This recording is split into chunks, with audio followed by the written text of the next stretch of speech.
नमस्ते विद्यार्थी मित्रों, कक्षा 8 विषय हिंदी और द्वितीय सत्र में जो प्रथम चैप्टर है पत्र एवं डायरी, जिनका हम लोग अभ्यास कर रहे थे, जिनके प्रथम पार्ट में हमने पत्र क्या है, पत्र किस प्रकार लिखे जाते हैं, कब लिखे जाते हैं और उनके प्रकार कौन कौन से हैं, या तो पत्र लेखन का ढांचा कौन सा होता है, किस प्रकार हमें लिखना है, इन सभी बातों की जानकारी हमने प्रथम पार्ट में देखी थी, यानी कि उनकी समझूती हमने प्राप्त की थी। अब उनके दूसरे पार्ट में हम समझने वाले हैं कि डायरी क्या है, यानी कि डायरी लेखन क्या है।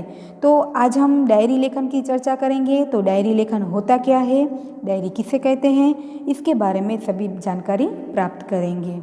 आप अपनी पाठ्य पुस्तक अपने साथ रख सकते हैं और जो भी जरूरी आपको शब्द, कठिन शब्द लगे, उनको आप नोट भी कर सकते हैं। तो डायरी लेखन की बात करते हैं तो डायरी शब्द जो है वह अंग्रेजी भाषा का है। आप इस शब्द को नोट भी कर सकते हैं, क्योंकि यदि हमें एक मार्क्स के प्रश्न में भी पूछा जा सकता है। डायरी शब्द है वह अंग्रेजी भाषा का है और उन्हें आंग्ल शब्द भी कहते हैं।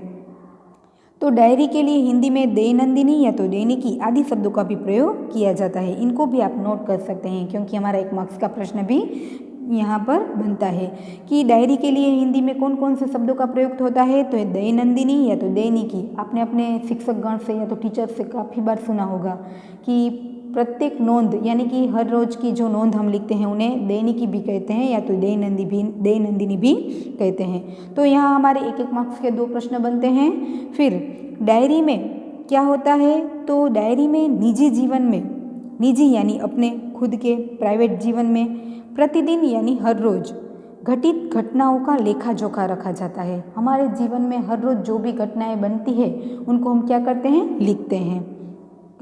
अपने जीवन की, निजी अपने जीवन की क्या करते हैं, लेखा जोखा रखते हैं, यानी जो भी घटनाएं घटती है उनको हम डायरी में लिखते हैं। डायरी के पढ़ने से क्या होता है, डायरी के पढ़ने से किसी व्यक्ति के जीवन में घटित घटनाओं, कार्यों या तो तथ्य यानी सच्चाई की जानकारी भी प्राप्त होती है।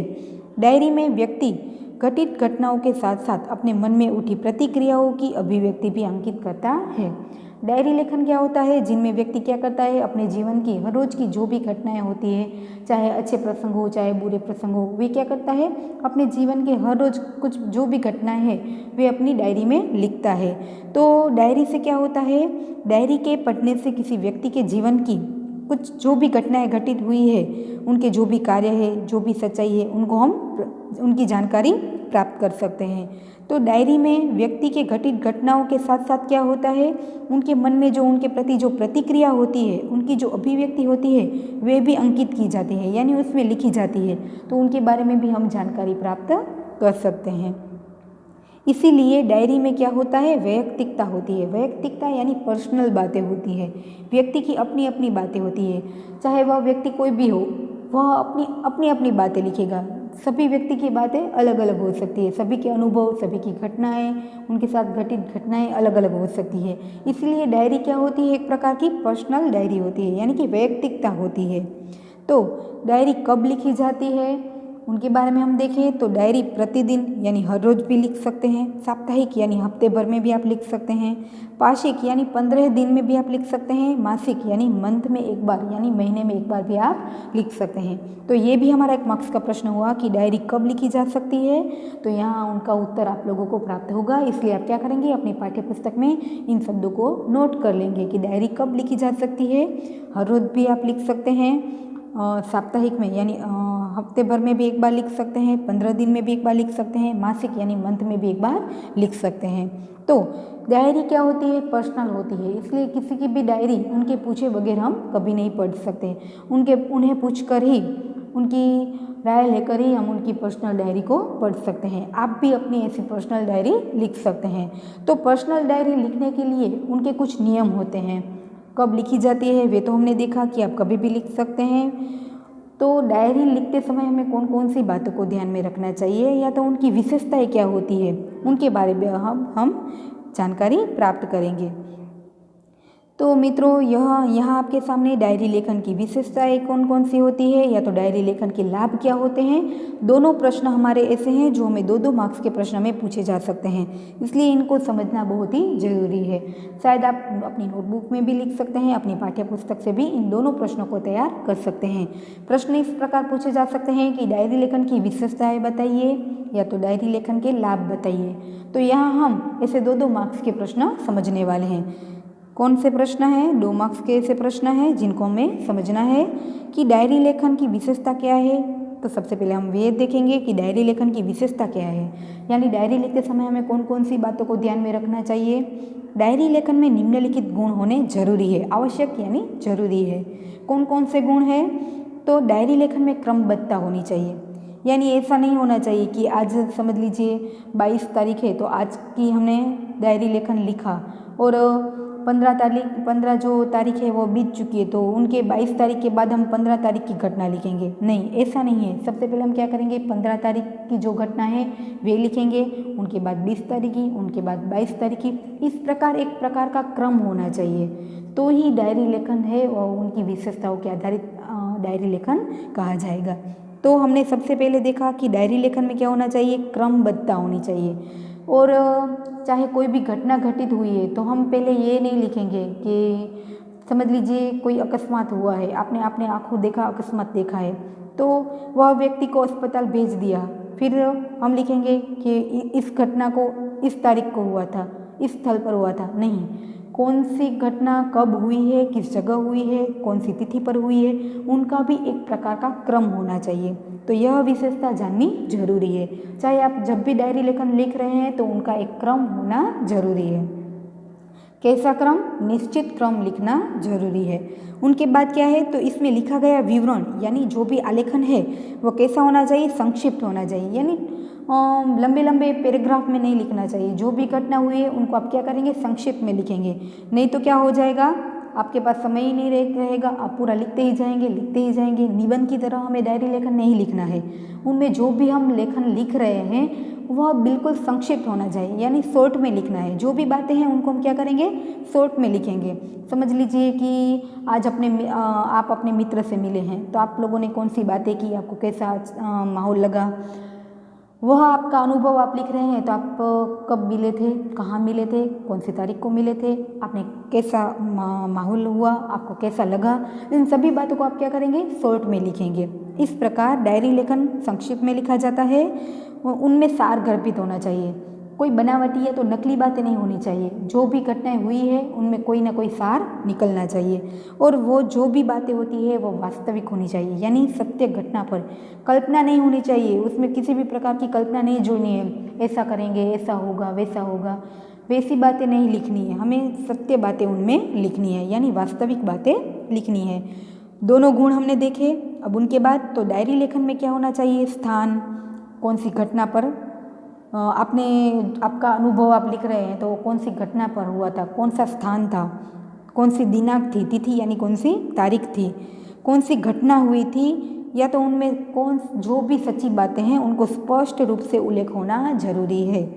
मैंने आपको पहले ही बताया कि क्रमबद्ध के अनुसार हमें पूरी घटना लिखनी होती है, तो उनमें किसी भी प्रकार की कोई बनावट या तो कल्पना नहीं चाहिए। जो भी घटना है उनको क्रम के अनुसार, कौन सी जगह पर घटना हुई है, कौन से दिन हुई है, कौन सी तारीख पर हुई है, कौन से समय पर हुई है, और उनमें सभी तथ्य बातें यानी सभी सच्ची बातें उनमें लिखनी होती है।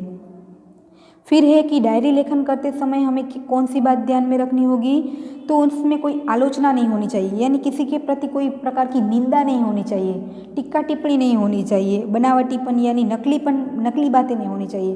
किसी भी कल्पना में हमें नहीं खोना है, जो सच्ची बातें हैं उनको ही हमें लिखना है, या तो किसी भी प्रकार की चित्रात्मकता हमें नहीं करनी है। और अनावश्यक विस्तार से क्या करना है, हमें बचना चाहिए। जो भी जरूरी नहीं है ऐसे लंबे लंबे विचारों को डायरी में नहीं लिखना है। इस प्रकार के अनावश्यक विस्तारों से हमें क्या करना है, बहुत ही बचना है। तो यहाँ हमने देखा कि डायरी लेखन लिखते समय हमें कौन कौन सी विशेषताओं को ध्यान में रखना चाहिए। हमें 2 मार्क्स के प्रश्न में पूछा जाए तो आप ये सभी विशेषताएं उनमें लिख सकते हैं और हमें लिखनी ही है। फिर आगे है डायरी लेखन के लाभ क्या है। तो हमने देखा कि जैसे उनकी विशेषता है उसी प्रकार डायरी लेखन के कुछ लाभ भी हैं। तो डायरी लिखने से हमें कौन कौन से लाभ हो सकते हैं, तो यहाँ आप देख सकते हैं कि डायरी लेखन के अनेक लाभ हैं। इससे क्या होगा, इससे जीवन में घटित घटनाओं की जानकारी प्राप्त होगी। यदि समझ लीजिए आपके बड़े भाई बहन ने कोई डायरी लिखी है, तो आप उनकी राय के आधारित उनकी डायरी पढ़ेंगे तो उनके जीवन में उन्हें जो भी अनुभव हुए हैं वे पढ़कर आप अपने जीवन में भी कुछ सलाह प्राप्त कर सकते हैं, कुछ बातें जान सकते हैं। या तो आप लिखेंगे तो आपके छोटे भाई बहन जो होंगे वे आपकी डायरी पढ़ेंगे तो उनसे आपके अनुभव समझने मिलेंगे, पढ़ने मिलेंगे। तो इस प्रकार क्या होता है, इससे जीवन में घटित घटनाओं की जानकारी हमें डायरी लेखन से प्राप्त होती है। डायरी में क्या होता है, तथ्यों का उल्लेख रहता है, यानी सभी सच्ची बातों का उल्लेख रहता है। इसलिए क्या होगा, इस कारण व्यक्ति दिन भर जो अच्छे बुरे काम करता है उसका भी उल्लेख रहेगा। समझ लीजिए आप अपनी डायरी लिख रहे हैं, आपको ऐसा तो ज़रूरी नहीं है कि हर वक्त हमें अच्छा ही माहौल या तो अच्छी ही घटनाएं हमारे साथ हुई हो। जो भी अच्छी बुरी घटनाएं होगी वे आप अपनी डायरी में अपने अनुभव के रूप में लिखेंगे। तो इससे क्या होगा, स्नेह बुराइयों से बचा जा सकता है। स्नेह यानी आपने जो भी डायरी, जिसकी डायरी पढ़ी है, आपके अनुभव हुए हैं, तो आप क्या करेंगे, वह अनुभव आपने लिख दिया। कुछ दिन बाद ऐसा ही माहौल आपके सामने फिर दोबारा हुआ तो आप क्या करेंगे, अपनी डायरी खुद पढ़कर ऐसी परिस्थिति से होने से आप दोबारा बच सकते हैं। स्नेह यानी पुनः ऐसी कई समस्याओं से आप बच सकते हैं।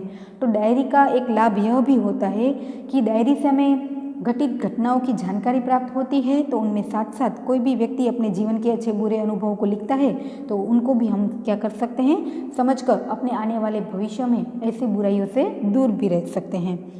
डायरी ही ऐसा दस्तावेज है जिसे पढ़कर किसी व्यक्ति के जीवन के पिछले अनुभवों तथा घटनाओं की जानकारी और वह भी संबंधित व्यक्ति के शब्दों में ही प्राप्त की जा सकती है। डायरी एक ऐसा दस्तावेज है कि जिनकी वजह से हम पिछले हमारे जीवन में जो भी अनुभव हुए हैं वे व्यक्ति खुद अपने हाथ लिखेगा तो उनके संबंधित अनुभव उनके हाथों से ही लिखे हुए अनुभव उनकी डायरी से पढ़ सकते हैं या तो समझ सकते हैं। तो इस प्रकार डायरी लेखन के कई लाभ है।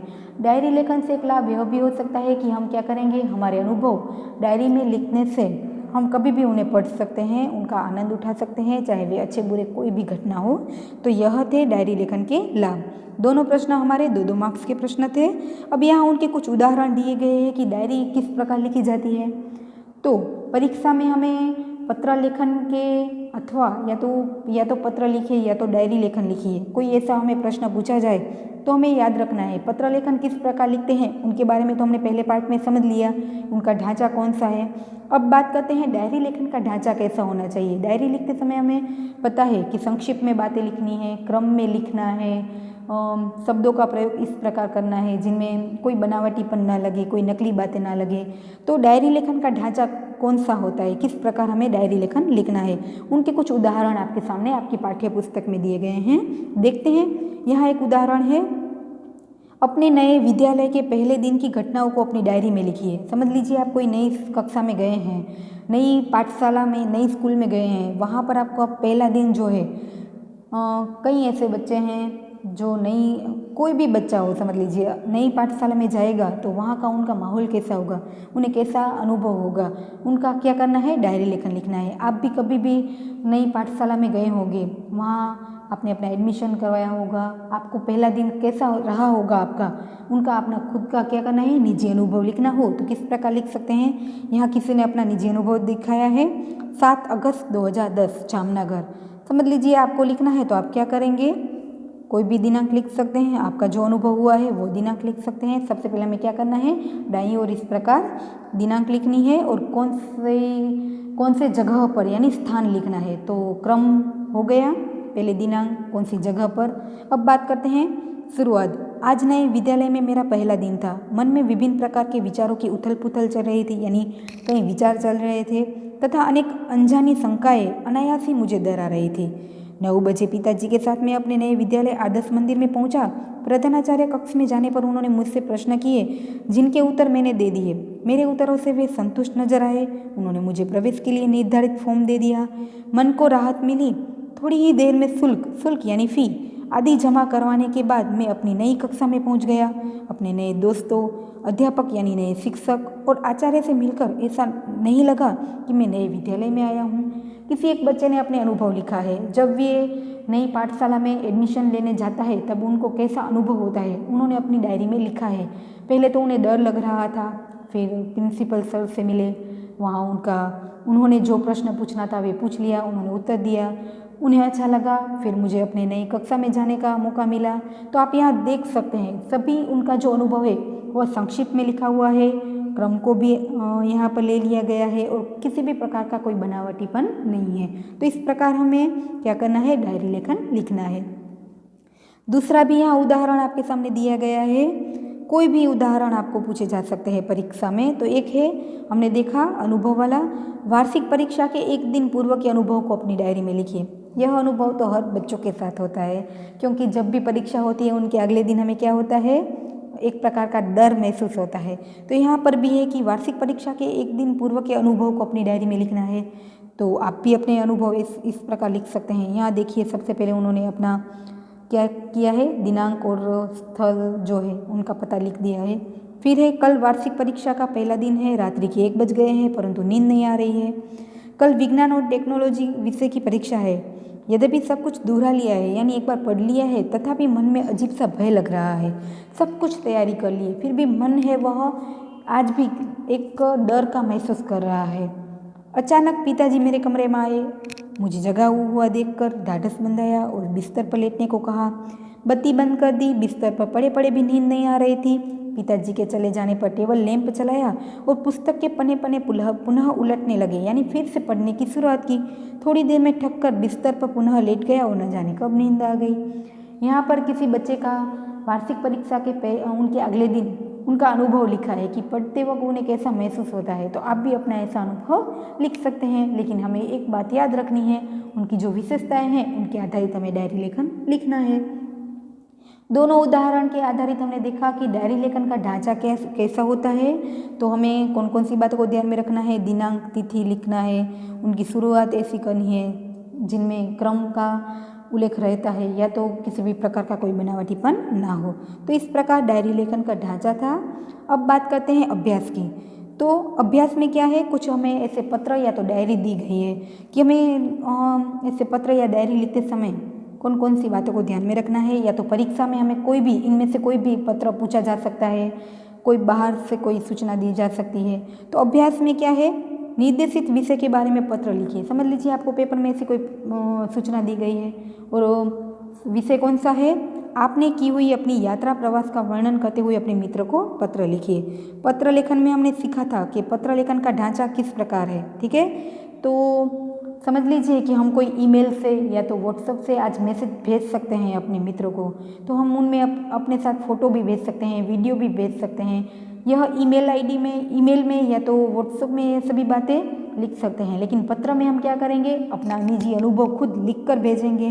तो पत्र लिखते समय कौन कौन सी बातों को याद रखना है, किस ढांचे में हमें पत्र लिखना है, वे आप समझ गए हैं पार्ट 1 में, वहाँ पर भी जाकर देख सकते हैं। तो सबसे पहले हम क्या करेंगे, बाईं ओर या तो दाईं ओर अपना पता लिखेंगे, दिनांक लिखेंगे, फिर हमारे मित्र को पत्र लिखना है। सूचना क्या है, हमारा विषय कौन सा है, मित्र को पत्र लिखना है या अपने की हुई यात्रा प्रवास का वर्णन। तो आप लिखेंगे प्रिय मित्र, समझ लीजिए आपका मित्र चाहे सखी कोई भी हो, तो उनका नाम लिखकर आप लिखेंगे सप्रेम स्मरण, तुम्हारा पत्र मिला, कई दिन बातचीत हुई, उन्हें कई दिन बीत चुके हैं और मैं आज पत्र के माध्यम से तुम्हें मैंने किए हुए प्रवास के वर्णन का बातें लिख रहा हूँ, उनकी प्रवास के वर्णन की बातें लिख रहा हूँ। इस प्रकार पहला परिच्छेद पूर्ण करने के बाद दूसरे परिच्छेद में आप पत्र का विवरण लिखेंगे, विषय के अनुरूप विवरण लिखेंगे, यानी हम कहाँ प्रवास गए थे, किन लोगों के साथ गए थे, कहाँ कहाँ पर, चाहे समझ लीजिए आप आगरा गए हो तो वहाँ पर हम आगरा गए थे, आगरा में हमने क्या देखा,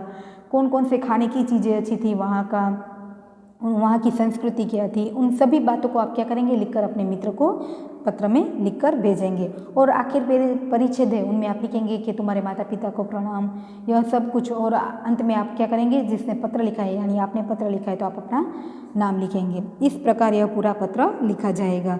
उनका ढांचा यदि आप देखना चाहे तो पत्र लेखन जो हमने प्रथम पार्ट में देखा था उनमें भी आप समझ सकते हैं। फिर दूसरा है कि बीमारी के अवकाश के लिए कक्षा शिक्षक को पत्र लिखिए। अवकाश यानी छुट्टी लेने के लिए, यदि आप किसी कारण बीमार हो चुके हैं तो आप अपने कक्षा शिक्षक को पत्र लिखकर कहेंगे कि मुझे 2 या 4 दिन की छुट्टी चाहिए।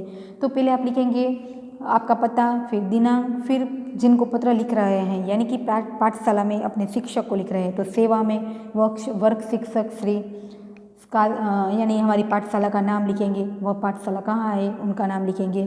और क्या करेंगे, फिर अब आदरणीय गुरुदेव या तो आदरणीय शिक्षकगण लिखकर आप क्या करेंगे, मैं इस कक्षा का छात्र हूँ, मेरा क्रमांक यह है और मैं बीमार होने की वजह से 2 दिन की या 4 दिन की छुट्टी आपसे चाहता हूँ। आप अपनी छुट्टी का वजह भी लिख सकते हैं और आप लिख सकते हैं कि मैं कक्षा में वापस आने के बाद अपना पूरा कार्य अच्छी तरह से कर लूँगा, धन्यवाद लिखकर आप अपना नाम लिखेंगे। इस प्रकार पत्र पूरा होगा। फिर है कि अपने स्कूल की किसी समस्या के बारे में प्रधानाचार्य को पत्र लिखना है। समझ लीजिए आप अपनी पाठशाला में अपनी लाइब्रेरी है या तो मैदान है, उनमें कुछ भी और नया लाना चाहते हैं तो उनका पत्र आप अपने प्रिंसिपल सर को लिखेंगे। तो जिस प्रकार आप शिक्षक को पत्र लिखते हैं उनका ऐसा ही ढांचा प्रिंसिपल को लिखना है कि आप अपना पता लिखेंगे, दिनांक लिखेंगे, सेवा में प्रधानाचार्य, अपनी पाठशाला का नाम, जगह का नाम और फिर अंत में आप बताएंगे कि मैं इस आपकी पाठशाला हमारी पाठशाला में इस कक्षा का छात्र हूँ, मेरा क्रमांक नंबर यह है और मैं हमारी पाठशाला में समझ लीजिए लाइब्रेरी का यानी पुस्तकालय में काफ़ी पुस्तकें लाने के लिए आपको विनती करता हूँ। इस प्रकार की आप पत्र लिखकर पत्र को पूर्ण भी कर सकते हैं और अंत में लिखेंगे कि मैं इस कक्षा का छात्र हूँ, आप अपना नाम भी लिख सकते हैं। तो इस प्रकार हमें पत्र लिखने हैं। फिर बात है सोचिए और लिखिए। पहले आपको जो विषय दिया है उनमें सोच समझना है, फिर उनके बारे में लिखना है। विषय है अगर तुम्हें मोबाइल फ़ोन पर अपने मित्र को SMS द्वारा बधाई संदेश भेजना है तो आप क्या लिखोगे। आप सभी जानते हैं कि आप अपने मित्र को क्या मैसेज भेजेंगे। मैसेज में आप लिख सकते हैं हाय हेलो मेरा नाम, तुम जानते हो मैंने यहाँ प्रवास किया या तो यहाँ मैं गया था। आप समझ रहे हैं, आप सभी जानते हैं किस प्रकार आप मैसेज भेजते हैं। उनके बाद है तुमने इस बार छुट्टियों में क्या क्या किया, यह अपने मित्र को कंप्यूटर या तो ईमेल के द्वारा बताना है तो आप क्या लिखोगे। समझ लीजिए यहाँ तो बात आ गई मोबाइल की, यानी कि हमारे आज के युग की। हम जानते हैं कि आज कंप्यूटर या तो इंटरनेट या तो मोबाइल के द्वारा हम कुछ ही क्षण में अपने मैसेज अपने मित्र को या तो किसी को भी भेज सकते हैं। फिर भी पत्र का अपना अलग ही महत्व है। तो यहाँ है कि तुमने इस बार छुट्टियों में क्या किया, अपने मित्र को कंप्यूटर पर ईमेल द्वारा बताना है। तो आप ईमेल आईडी बनाकर भी आप ईमेल में जाकर अपने मित्र को पत्र लिख सकते हैं। ईमेल ऐसा है जिनमें आप कोई भी फ़ोटो या तो वीडियो भी भेज सकते हैं, यह सुविधा कंप्यूटर में है। और ईमेल में आप जितना भी लंबा चाहे, जितनी भी लंबी बातें लिखना चाहे उनमें लिख सकते हैं, जो हमें पत्र में थोड़ी मर्यादा रखनी होती है। यह बात हमने देखी। अब कुछ कठिन शब्द यहाँ दिए गए हैं, आपको क्या करना है, दिए गए प्रशासनिक शब्दों का आधार पर वाक्य बनाने हैं। अधीक्षक यानी प्रमुख अधिकारी जो होते हैं वे, प्रभारी यानी जिनको कोई जवाबदारी सौंपी गई है ऐसे व्यक्ति, आयकर यानी इनकम टैक्स के जो होते हैं व्यक्ति वे, प्रशासन यानी नगर संस्था के जो भी अधिकारी होते हैं वे। तो इन शब्दों के आधारित आपको क्या करना है, वाक्य बनाना है।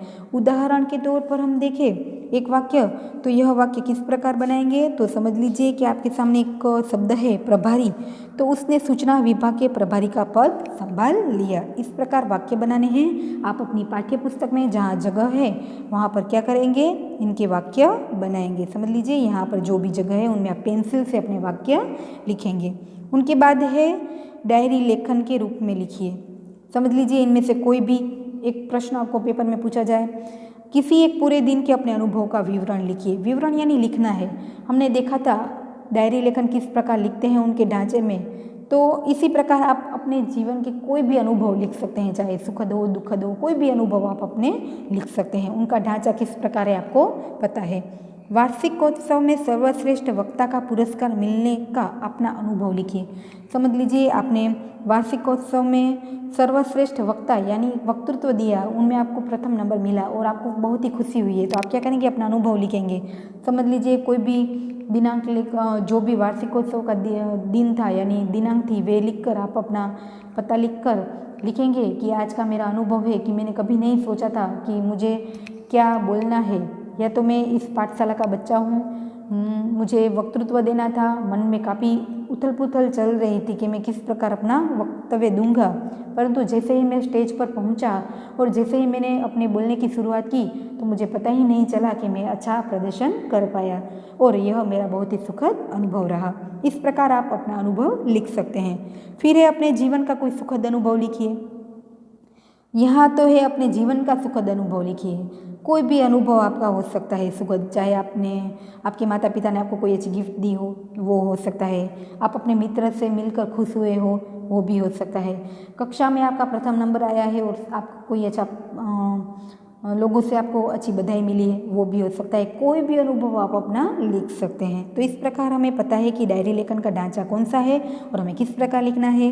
उनके बाद है स्वाध्याय। तो स्वाध्याय में क्या है, एक परिच्छेद दिया गया है। नीचे दिए गए डायरी के अंश का अपनी मातृभाषा में अनुवाद कीजिए। किसी का डायरी अंश लिखा हुआ है उन्हें हमें हमारी मातृभाषा में लिखना है। मातृभाषा यानी किसे कहते हैं, जो हमारी मम्मी से, हमारी माता से हमें जो भाषा सीखने को मिली है वे हमारी मातृभाषा है। यहाँ हम गुजरात में रहते हैं तो हमारी ज़्यादातर गुजराती भाषा बोली जाती है, यानी कि हमारी माता से हमें गुजराती भाषा सीखने को मिलती है। तो इनका हम क्या करेंगे, हमारी मातृभाषा में अनुवाद करेंगे। तो आज दिनांक 10 अगस्त 2011 रात को नींद नहीं आ रही थी, उनका हम मातृभाषा में अनुवाद किस प्रकार लिखेंगे। आज तारीख 10 ઓગસ્ટ 2011 છે, रात्रे ઊંઘ આવતી न હતી, खुशी का ठिकाना न था, आनंदનો कोई पार न હતો, कब सुबह हो गई इसका इंतजार था, क्यारे सवार पड़े तेनी राह जोतो હતો, स्कूल से सैर जाने के आनंद में कल्पना करते करते मुझे नींद आ गई, स्कूलમાંથી पर्यटનમાં જવાના આનંદની કલ્પના કરતાં કરતાં મને ઊંઘ આવી ગઈ या तो नींदर આવી ગઈ। बड़े सवेरे 4 बजे अलार्म बजा और मम्मी की आवाज़ आई। वहेली सवारे 4 वागे अलार्म वाग्यो और मम्मीनो अवाज संभळायो, राकेश उठो 4 बज गए। राकेश उठ 4 वागी गया। मैं आनंद तथा उत्साह से उठा। हूँ आनंद और उत्साह थी उठी गयो। मन में डर भी था कि मास्टर जी डांटे नहीं, मन में डर पण हतो कि गुरुजी धमकावे नहीं। स्नानादि संपन्न करके स्कूल पहुँचा। स्नान वगैरह पतावीने हूँ स्कूले पहुँच्यो। सब साथी आ पहुँचे थे, बधा मित्रों आवी पहुँच्या था। मास्टर जी ने सबको बस में बिठाया और हम शहर के लिए निकल पड़े। बधा साथीओ आवी पहुँच्या था। गुरुजीए बधाने बस में बेसाड्या और अमे प्रवासना पर्यटन माटे निकली पड्या। आ हतुं एनुं अनुवाद, यानी यह था उनका अनुवाद। तो हमें परीक्षा में ऐसे कोई भी परिच्छेद दिया जाए तो उन्हें हमें अपनी मातृभाषा में पूछा जाए तो हम क्या करेंगे, उनका अनुवाद इस प्रकार लिख सकते हैं। तो समझ लीजिए आपको कोई गुजराती पैराग्राफ दिया गया है, उनका हमें हमारी राज्य भाषा में या तो राष्ट्रीय भाषा में लिखना हो तो हम उनका हिंदी में अनुवाद कर सकते हैं। इस प्रकार हमें कभी भी पेपर में कोई परिच्छेद दिया जाए तो उनका हमें सूचना के आधारित कार्य करना है। आगे हम देखने वाले हैं योग्यता विस्तार में क्या लिखा है। पत्र लेखन के लिए ध्यान में देने योग्य बातें। हमने प्रथम पाठ में पत्र लेखन क्या है उनके बारे में समझ ली थी, पत्र किस प्रकार लिखना है वे सभी बातें हमने समझ ली थी। फिर भी यहाँ पर आपके सामने दी गई है, एक बार हम उनको देख लेते हैं। और आपको बात यह याद रखनी है कि कोई भी सविस्तर प्रश्न में यानी बड़े प्रश्न में हमें पूछा जा सकता है कि पत्र लेखन के लिए हमें कौन कौन सी महत्वपूर्ण बातों को ध्यान में रखना चाहिए, तो उनका उत्तर आपको यहाँ मिलेगा। बच्चों याद रखना है किस प्रकार हमें उनका उत्तर लिखना है। पूरा का पूरा उत्तर यहाँ पर आपके सामने आपकी पाठ्य पुस्तक में दिया गया है, समझ लेते हैं इनको। पत्र में बोलचाल की सरल भाषा का प्रयोग करना है। यदि हम पत्र लिख रहे हैं तो हमें क्या कौन कौन सी बातों को ध्यान में रखना है, कठिन बातें नहीं लिखनी है, कठिन शब्दों का प्रयोग नहीं करना है, सरल भाषा में हमें अपनी बोलचाल की भाषा का प्रयोग करना है। पत्र में आवश्यक बातें ही लिखनी चाहिए। लंबे निबंध में हम जिस प्रकार काव्य पंक्तियाँ या तो कोटेशन लिखते हैं उनको नहीं लिखना है। पत्र में हमें क्या करना है, जरूरी बातों को ही लिखना है। पत्र अधिक लंबा नहीं होना चाहिए, हमने पहले ही देखा था। डायरी या तो पत्र जो है वह संक्षिप्त में लिखना है। मित्र या सखी के लिए तुम सर्वनाम का तथा बड़ों के लिए आप सर्वनाम का प्रयोग करना चाहिए। पत्र का विषय कौन सा है इसके आधारित हमें संबोधन लिखना है, यानी यदि हमारा मित्र है, हमसे छोटे भाई बहन है तो उनके लिए हम तुम सर्वनाम का प्रयोग करेंगे, हमसे जो बड़े हैं उनके लिए आप सर्वनाम का प्रयोग करेंगे। यह बात बहुत ही खास ध्यान में रखने वाली है। पत्र में सबसे ऊपर बाईं ओर अपना पूरा पता और तारीख लिखेंगे। बाईं ओर पत्र जिसे लिखना हो उसका शिष्ट भाषा में संबोधन करना है। इसके बाद अभिवादन करना है, यानी सप्रेम नमस्कार। इस प्रकार प्रिय मित्र, यह हमारा संबोधन है। सप्रेम नमस्कार यह हमारा क्या है, अभिवादन है। इसके बाद पत्र के क्लेवर में मुख्य विषय को अभिव्यक्त करना है, यानी हमें पत्र का विषय कौन सा है इन सभी बातों को लिखना है। पत्र समाप्त होने पर नीचे बाईं ओर पत्र लिखने वाले का संबंध और नाम लिखना है, यानी पत्र किसने लिखा है वह व्यक्ति खुद अपना नाम और क्या करेगा, अपना संबंध लिखेगा। यानी आपका अपने पिता ने आपने अपने पिता को लिखा है तो पूजनीय पिताजी, वो तो संबोधन लिखेंगे। अंत में लिखेंगे कि आपका आज्ञाकारी पुत्र। गुरुजन को लिखेंगे तो आपका आज्ञाकारी शिष्य। मित्र को लिखेंगे तो तुम्हारा मित्र। बड़े भाई या तो छोटे भाई को लिखेंगे तो तुम्हारा बड़ा भाई या तो तुम्हारा आपका छोटा भाई। इस प्रकार आप अपना पत्र के अंत में संबंध लिखेंगे। यह था पत्र लिखते समय कौन कौन सी बातों को ध्यान में रखना है, जिनको आप टिक कर लेंगे अपनी पाठ्य पुस्तक में और लिख देंगे। सविस्तर प्रश्न के लिए हमें तैयार करना है। उनके बाद संबोधन, अभिवादन आदि की तालिका, एक कोष्ठक आपके सामने दिया गया है। बच्चों, यह हमारे लिए बहुत ही ज़रूरी है।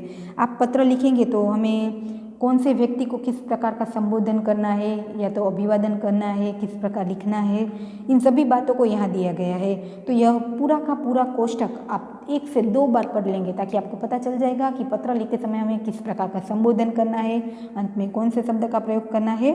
सबसे पहले व्यक्तिगत पत्र है, तो यानी कि आप पुत्र पिता को पत्र लिखता है, पिता पुत्र को लिखते हैं, आप अपने बड़े भाई को या छोटे भाई को लिखते हैं, सहेली को लिखते हैं या माता को लिखते हैं, तब हमें कौन से शब्दों का प्रयोग करना है, वे सभी बातें इस कोष्ठक में दी गई है। तो आप क्या करेंगे, अपनी पाठ्य पुस्तक में पढ़कर इनको तैयार करेंगे, भूलना मत। पुत्र पिता को पत्र लिखता है तो वे लिखेंगे पूजनीय पिताजी, और अंत में लिखेंगे आपका आज्ञाकारी पुत्र। कुछ बच्चे कंफ्यूज हो जाते हैं कि यदि हम पत्र लिखेंगे तो हमें यहाँ कौन से शब्दों का प्रयोग करना है। तो इस कोष्ठक के आधारित आपको पूरी बातें समझ में आ जाएगी। यदि समझ लीजिए कि आप अपने मित्र को या तो बड़े भाई को, बड़ा भाई छोटे भाई को पत्र लिखेगा तो वह लिखेगा प्रिय चिरंजीव, अंत में लिखेगा तुम्हारा शुभ चिंतक या तो तुम्हारा शुभ भिक्षु। यदि समझ लीजिए मित्र को पत्र लिखना है तो प्रिय मित्र, उनका नाम लिखेंगे। अंत में आप लिखेंगे कि अभिनंदन हृदय तुम्हारा प्रिय मित्र। शिष्य गुरुजी को लिखेंगे तो पूजनीय श्रद्धेय गुरुजी, आपका आज्ञाकारी शिष्य। इस प्रकार आप लिख सकते हैं। तो पूरा कोष्ठक आप तैयार करेंगे। दूसरा कोष्ठक आपके यहाँ पर भी है, यानी व्यावसायिक पत्र होते हैं तो उनमें हमें कैसे शब्दों का प्रयोग करना है। पुस्तक विक्रेता को लिखना है तो महोदय लिखेंगे, अंत में आप लिखेंगे भवदीय। आप ऐसा नहीं लिख सकते आपका प्रिय मित्र, वहाँ पर हमें क्या लिखना होगा, भवदीय, और फिर आप अपना अंत में नाम लिखेंगे। बैंक मैनेजर को यदि हो तो महोदय भवदीय। व्यापारी या दुकानदार को हो तो श्रीमान प्रबंधक, क्योंकि प्रबंधक यानी जो आयोजन करना है वे सभी, और अंत में लिखेंगे भवदीय। फिर है कार्यालयी पत्र, यदि हमें लिखना है तो उनमें कौन कौन से शब्द होंगे। किसी विभाग के लिए तो मान्यवर, मान्य महोदय, भवदीय, निवेदक, प्रार्थी। फिर अधिकारी को, समाचार पत्र के संपादक को तो श्रीमान संपादक महोदय, अंत में लिखेंगे भवदीय या तो निवेदक, और अंत में अपना नाम। फिर प्रार्थना पत्र, यदि प्रधानाचार्य को पत्र लिखना है तो श्रीमान प्रधानाचार्य महोदय, अंत में आप लिखेंगे कृपांकाक्षी, आपका आज्ञाकारी शिष्य, आज्ञाकारी छात्र या तो छात्रा। आपकी आज्ञाकारी शिष्या लड़की है तो वे इस प्रकार लिख सकती हैं। किसी अधिकारी को लिखना है तो मान्यवर महोदय आप लिखेंगे संबोधन के रूप में, और फिर अंत में पत्र की पूर्णाहुति यानी पत्र के अंत में निवेदक, प्रार्थी, विनीत, निवेदिका, कुछ भी आप इस प्रकार लिख सकते हैं। तो यह पूरा दोनों कोष्ठक आप अपनी तरफ से पाठ्य पुस्तक में पढ़कर तैयार करेंगे ताकि जब भी पत्र लिखने की ज़रूरत हो तो आपको किसी भी प्रकार की कोई समस्या नहीं हो सकती। अंत में हम देखने वाले हैं डायरी के संदर्भ में। डायरी के संदर्भ में कुछ रोचक बातें यहाँ लिखी गई है जिनको ध्यान से पढ़ना है। डायरी और आत्मकथा यानी ऑटोबायोग्राफी दोनों एक दूसरे से भिन्न है। कुछ बच्चे डायरी को आत्मकथा समझ लेते हैं तो यह गलत बात होगी। डायरी और आत्मकथा दोनों के बीच कुछ थोड़ा सा भेद है, क्योंकि आत्मकथा का संबंध जीवन की समूची अनुभूतियों का व्यवस्थित विवरण होता है। समूची यानी संपूर्ण। आत्मकथा किसे कहेंगे, जो हमारे पूरे जीवन की संपूर्ण माहिती को उनमें लिखना होता है, जबकि डायरी में दैनिक जीवन में घटने वाली घटनाओं तथा तथ्यों की संक्षिप्त जानकारी लिखनी होती है। उनमें क्या होता है कि डायरी में क्या होता है, हम पूरा संपूर्ण विवरण नहीं लिखते, उनमें हम संक्षिप्त में हमारे घटित अनुभवों को लिखते हैं। इसलिए इस वजह से डायरी और आत्मकथा में थोड़ा अंतर है। उनके बाद कुछ प्रश्न है। अपने पुस्तकालय से विभिन्न प्रकार के पत्र व डायरी से संबंधित पुस्तकें पढ़ें। आप भी अपनी पाठशाला में पत्र लेखन के बारे में या तो डायरी लेखन के बारे में जो भी पुस्तकें हैं उनको पढ़ सकते हैं। बड़ों से पूछकर पता करें कि हम जो पत्र लिखते हैं वे दूसरों तक कैसे पहुंचते हैं। यह हमारे सामने एक प्रश्न है, परीक्षा में पूछा जा सकता है कि कौन ले आता है, कौन ले जाता है, हम तक कौन पहुंचाता है, पत्र कहाँ इकट्ठे होते हैं। आप अपने जो भी बड़े हैं, आपके घर में जो भी बड़े हैं, उनसे भी यह प्रश्न पूछ सकते हैं। अपने मित्रों से भी बात कर सकते हैं कि हमारे पास जो पत्र आते हैं, हम पत्र लिखते हैं, किस प्रकार लिखते हैं, कहाँ पहुंचाते हैं। पोस्ट ऑफिस में पहुंचाते हैं, वह पत्र लिफाफे के अंदर डालते हैं, वह वहाँ इकट्ठे होते हैं। डाकिया के माध्यम से हम क्या कहते हैं, जिनको पत्र भेजना है वहाँ तक पहुंचाते हैं। फिर है कि आजकल पत्र किस किस माध्यम से एक दूसरे तक पहुँचते हैं। तो पत्र हम देखें तो डाकिया के द्वारा पहुँचते हैं, या तो सोशल मीडिया से देखें तो इंटरनेट के माध्यम से हम अपने संदेश भेज सकते हैं। जिस क्षेत्र में आप रहते हैं वहाँ का पिन कोड यानी पोस्टल इंडेक्स नंबर कौन सा है, इनको समझना जरूरी है। आप जहाँ पर भी रहते हैं वहाँ का एक पिन कोड नंबर होता है, 6 अंक का पिन कोड नंबर होता है। यह जानना बहुत ही ज़रूरी है, क्योंकि पत्र लिखते वक्त हम ऊपर लिखेंगे पिन कोड नंबर, तो भेजने वाले को और प्राप्त करने वाले को, पत्र भेजने वाले को और पत्र प्राप्त करने वाले को बहुत ही आसान रहेगा, या तो डाकिया को पत्र भिजवाने में आसानी रहेगी। और उनका फुल फॉर्म क्या है, पिन कोड जो है, पिन नंबर है, पिन कोड है, उनका फुल फॉर्म क्या है, तो पोस्टल इंडेक्स नंबर। यह भी आप नोट कर लेंगे, क्योंकि 1 मार्क्स के प्रश्न में पूछा जाए कि पिन कोड का पूरा नाम क्या है, तो पोस्टल इंडेक्स नंबर। मित्रों, आपको यह नोट करना जरूरी है, हमारा 1 मार्क्स का प्रश्न भी हो सकता है। तो आप क्या करेंगे, इनको नोट कर लें कि पिन कोड का पूरा नाम क्या है, पोस्टल इंडेक्स नंबर है। और आप अपने क्षेत्र के, आप जहाँ रहते हैं वहाँ का पिन कोड नंबर पता करके आप यहाँ अपनी पाठ्य पुस्तक में भी लिख सकते हैं। आगे, क्योंकि हम जहाँ रहते हैं वहाँ का पिन कोड नंबर हमें पता होना बहुत ही ज़रूरी है। आपके घर डाक देने कौन आता है, डाकिया आता है। यह भी हमारा 1 मार्क्स का प्रश्न है। उनसे मिलकर आपको क्या करना है, कोई 5 प्रश्न पूछना है और 5 प्रश्न के उत्तर आपको लिखने हैं। आपके घर भी कोई भी डाकिया यदि डाक देने आता है तो आप क्या करेंगे, उन्हें 5 मिनट खड़े रखकर आप जो भी बातें पूछना चाहे ऐसे कोई 5 प्रश्न उनसे पूछेंगे और उनके उत्तर प्राप्त करेंगे। यह थी पूरी डायरी लेखन की और पत्र लेखन की जानकारी, जो हमने देखी है कि पत्र किस प्रकार लिखते हैं, कितने प्रकार के होते हैं, उनका ढांचा कौन सा होता है, कैसे शब्दों का प्रयोग करना है, संबोधन कब कहाँ पता लिखना है, कहाँ संबोधन के रूप में भी हमें कैसे शब्दों का प्रयोग करना है, विषय के आधारित। और पत्र लेखन का जो ढांचा है वे हमने देखा था। फिर था डायरी लेखन। तो डायरी लेखन की विशेषता क्या है, उनके लाभ क्या है, डायरी लेखन लिखते समय कौन कौन सी बातों को ध्यान में रखना है, और डायरी शब्द के कितने अर्थ है, कब लिखी जाती है, उनके जो भी 1 मार्क्स के प्रश्न थे वे हमने यहाँ पर नोट करने के लिए मैंने आपको बताया था, आपने नोट भी किए होंगे। तो यहाँ डायरी लेखन और पत्र लेखन की जो भी बातें थी वे हमने समझ ली है, और इनके जो भी प्रश्न होंगे वे हम अपनी नोटबुक में लिखेंगे। या तो आपको पूरे चैप्टर में पाठ्य पुस्तक से भी कई ऐसे प्रश्न हैं जो हमने नोट करने के लिए मैंने आपको कहा था, वे हमें परीक्षा में भी पूछे जा सकते हैं। उनके बाद हम देखेंगे कि आपके सामने कुछ चित्र दिए गए हैं, संदेशा व्यवहार के चित्र देखिए और समझिए। तो आपके सामने कुछ चित्र दिए गए हैं, या तो आप शायद इनके बारे में जानकारी आपको प्राप्त भी होगी, नहीं है तो एक बार देख लेते हैं। यहाँ पर आप देख सकते हैं, पहला चित्र कौन सा है, पंछी का है। पहले के समय में जब ऐसे सोशल नेटवर्क नहीं थे, यानी इंटरनेट मोबाइल नहीं थे, तब लोग क्या करते थे, पंछियों के पैर में या तो इस प्रकार के पत्र लिखकर एक जगह से दूसरे जगह भेजे जाते थे। फिर थे दूत। यहाँ आप दूसरे चित्र में देख सकते हैं, राजा महाराजा तक कोई भी संदेश पहुंचाने होते थे तो उनका एक प्रकार का दूत होता था। वे क्या करते थे, एक जगह से दूसरे राजा तक संदेश पहुंचाते थे और पढ़कर उन्हें संदेश सुनाते थे। तीसरे चित्र में आप देख सकते हैं, पोस्ट का है, यानी कि टपाल का है। और हम क्या कहते हैं, ऐसे लिफाफे वाले। चौथे या 5वें चित्र में आप देख सकते हैं, 5वें चित्र में है एक प्रकार का लिफाफा है। आजकल ऐसे ही पत्र भेजे जाते हैं। लिफाफे के अंदर जो भी पत्र हम लिखेंगे उनको भेज सकते हैं। उन पर जरूरी डाक टिकट लगवाकर उनकी जो भी शुल्क यानी फ़ी है उनको भरपाई करके हम ऐसे पत्र भेज सकते हैं। कहाँ पर, तो चौथे चित्र में आप देख सकते हैं, पोस्ट ऑफिस में हम ऐसे पत्र भेज सकते हैं। और जो डाकिया है वो अपना जिनको पत्र पहुंचाना है वहाँ पर वे पहुंचा जाते हैं। फिर आते हैं छठे नंबर पर, आप देखेंगे मोबाइल यानी एसएमएस या तो इंटरनेट के आधारित मोबाइल के द्वारा हम किसी भी प्रकार से एसएमएस के द्वारा भी हम मैसेज भेज सकते हैं। और उनके बाद था कंप्यूटर। आज कंप्यूटर का युग आ गया है तो कंप्यूटर के माध्यम से हम ईमेल भी भेज सकते हैं और हमारा संदेशा पहुंचा सकते हैं। तो यहाँ आप एक क्रम देख सकते हैं, पहले के समय में किस प्रकार पत्र भेजे जाते थे, उनमें किस प्रकार का सुधार आया, और आज वर्तमान में हम देखते हैं कि इंटरनेट के माध्यम से भी हम कोई भी संदेशा भेज सकते हैं। फिर भी पत्र का अपना जो महत्व है वो आज कभी कम नहीं हुआ है और आगे भी आपको पत्र लेखन लिखने की ज़रूरत पड़ सकती है। हम जानते हैं कि मोबाइल और उनके द्वारा हम संदेश भेज सकते हैं, फिर भी कई ऐसी जगह है जहाँ पर मोबाइल या तो एसएमएस से काम नहीं हो सकता है, वहाँ हमें पत्र लिखने की ज़रूरत रहती है। तो इस प्रकार पत्र का महत्व आज भी उतना ही है।